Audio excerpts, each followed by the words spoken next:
بسم اللہ الرحمن الرحیم۔ السلام علیکم۔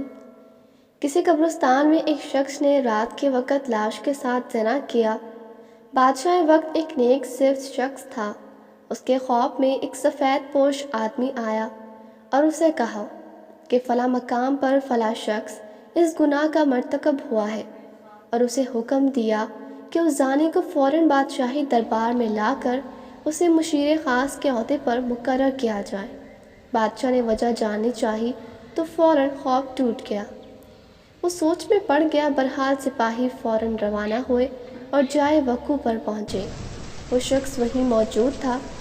سپاہیوں کو دیکھ کر وہ بوکھلا گیا اور اسے یقین ہو گیا کہ اس کی موت کا وقت آن پہنچا ہے۔ اسے بادشاہ کے سامنے حاضر کیا گیا۔ بادشاہ نے اسے اس کا گناہ سنایا اور کہا، آج سے تم میرے مشیر خاص ہو۔ دوسری رات بادشاہ کو پھر خوف آیا تو بادشاہ نے فوراً اس سفید پوش سے اس کی وجہ پوچھی کہ ایک زانی کے ساتھ ایسا کیوں کرنے کا کہا آپ نے؟ سفید پوش نے کہا، اللہ کو اس کا گناہ بہت ہی زیادہ ناپسند آیا۔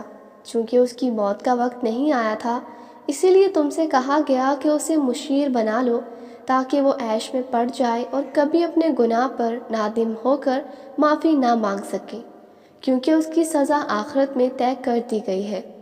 مرتے دم تک وہ عیش میں غرق رہے گا، اور بلکہ خوش بھی ہوگا کہ جس گناہ پر اسے سزا دی جانی چاہیے تھی، اس گناہ پر اسے اعلیٰ عہدہ مل گیا، سو اسے گمراہی میں رکھنا مقصد تھا۔